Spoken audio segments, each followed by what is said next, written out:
where it says endovaginal ultrasound may not produce a diagnostic image in a patient suspected of suffering with an ovarian torsion. Yes, ultrasound is used for ovarian torsion.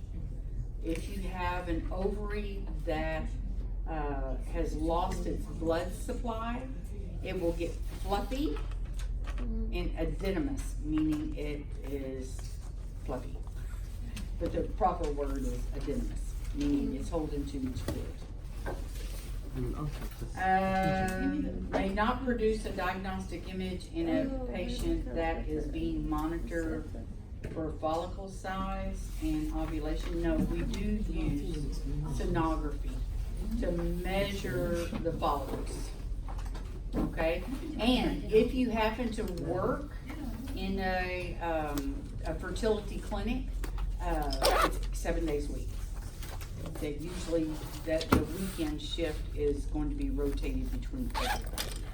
Because people on with infertility treatments, they have to come in every day to monitor the follicles. Okay, because the follicles, they want them to be a certain size before they take the ova out. Okay, and that is called aspiration. That's right here. Okay, endovaginal may not produce a diagnostic image in a patient scheduled. Book No, will be that's not delivered true. this week. With an enlarged lyo, that it would be D would be the answer to that. Endovaginal ultrasound may not produce a diagnostic image when you have an enlarged uterus full of fibroids.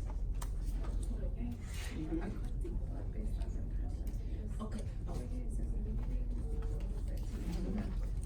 Linking to the uterus and next in a non-gravid, a person that's never been pregnant, without an enlarged lyo, without a uterus that has fibroids in it. Okay, we're talking with fibroids in it. No, I can't change it. That was your question. Oh, you wanted me to tell you the answer so you could write them. Yeah, yeah. You changed it. Okay, because a lot of these questions are just like they are on the registry, where you have to really think and decide what is right and what is wrong. Okay? 2 can pretty much always be taken away immediately. Okay? But there's always those 2 that you have to think about. So with that question, you don't want it enlarged, or you do want it enlarged? You will be enlarged if you have a uterus full of fibroids. And what happens is ultrasound hits the uterus, and it's so full of fibroids, ultrasound just bounces right back. Okay? Because it takes away all the ultrasound. It attenuates ultrasound. Y'all are learning about that right now in physics. It attenuates all of the ultrasound, and nothing gets past the fibroids. Okay? So let's draw a picture of that. Okay. So here is my uterus. Here's my uterus, and here is my endometrium. Okay. This is considered my isthmus, body, and fundus.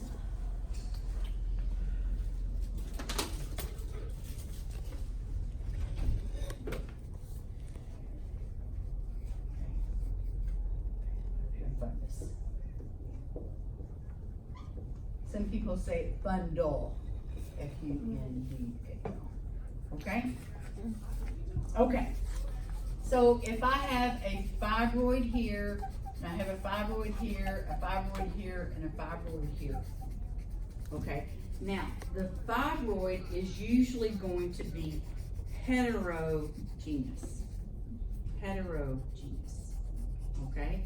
It's not ever going to be homogeneous, because there's a mass in the muscle layer of my uterus, and my uterus is endometrium,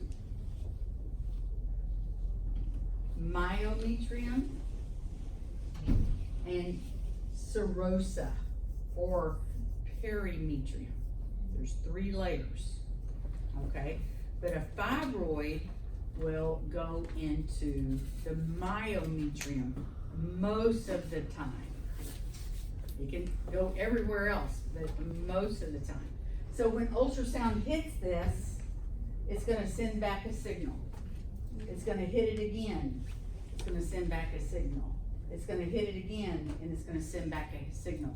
But depending upon what this is made up of, sometimes you will have nothing but shadowing. And you won't see anything behind the fibroid. Okay?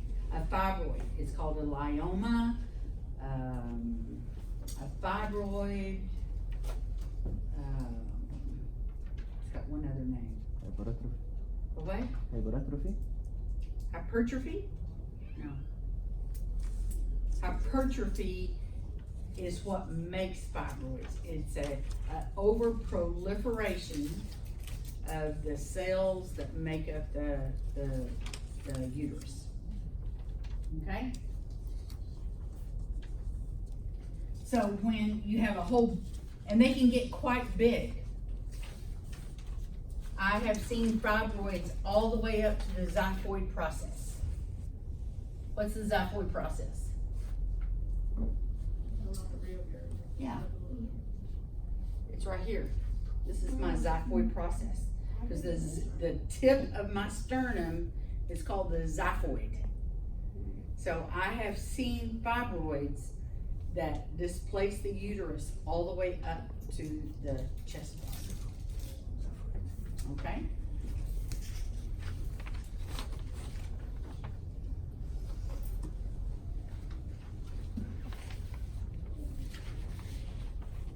So as I was reading the chapter, I noticed that it's out of sequence of how I normally teach health.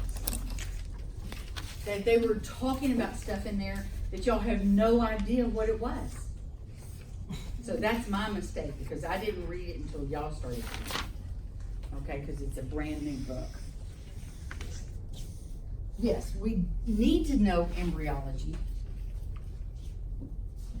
But embryology is something that I usually taught when we got into OB. Okay? To show you or teach you how the baby is formed inside of the uterus and what happens. Okay? But here they chose it to be chapter 2. So next time I'll know not to teach it that way. Okay? There was something I was going to say, but now I can't remember what it was I was going to say.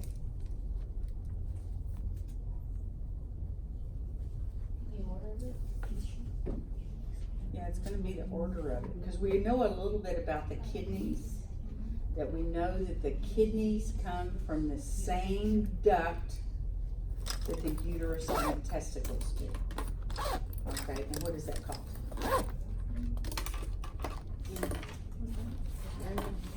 Huh?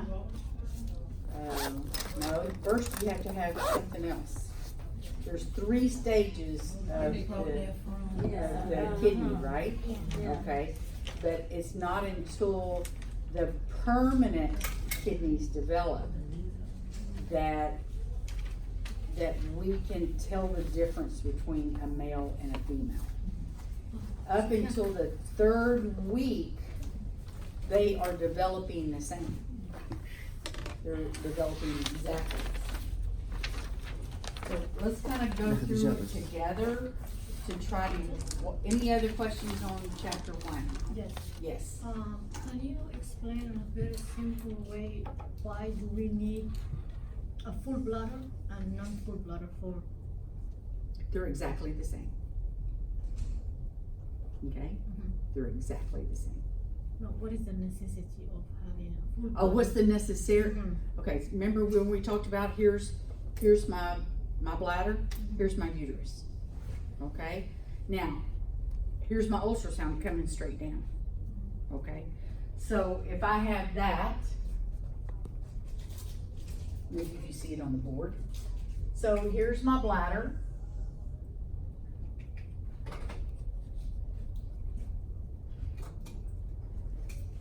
Here's my uterus.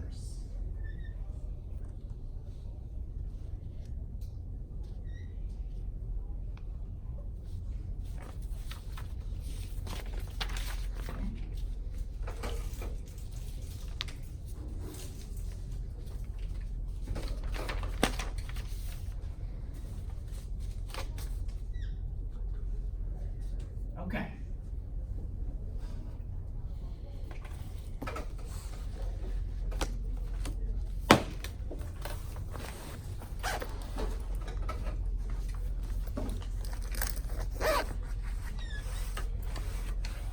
Okay.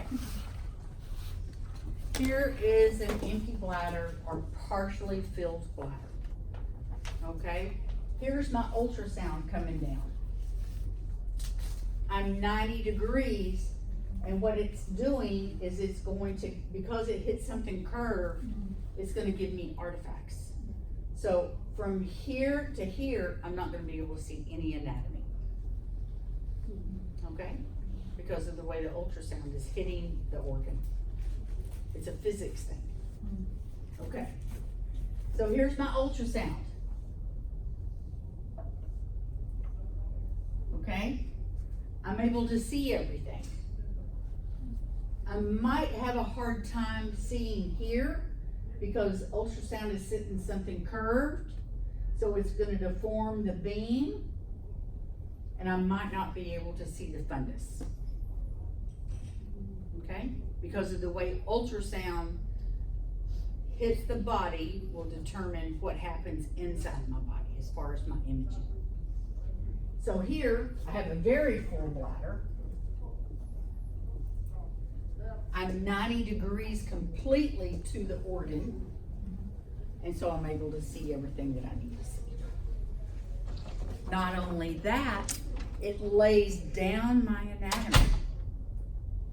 So my anatomy is going to be 90 degrees to the angle of the ultrasound hitting it. So there's two advantages. Physics, anatomy, and window. Now, we all know how important it is for us to have a good window in ultrasound. You've already gone through a whole semester of finding the correct window in the lab, okay? Depending on what we want to look at, we're going to learn what windows to choose. Like my windows, I'm a short, fat lady. My windows are going to be through the liver. You can't see my liver from here. You have to come from over here because of my body habitus. Okay? So whenever I do this, ultrasound is going to go through muscle, and it's going to speed up. Okay? And then it's gonna go through muscle again, because that's all my uterus is a great big muscle. Okay? So it's gonna help, it's a window, because all the ultrasound is at the same speed. Okay, so that makes it a window. Did that help? Yeah. Okay. Any other questions in chapter 1? ليش نحتاج نحط سالين؟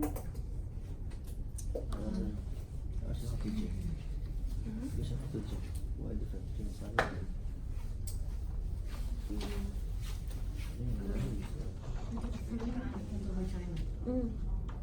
What?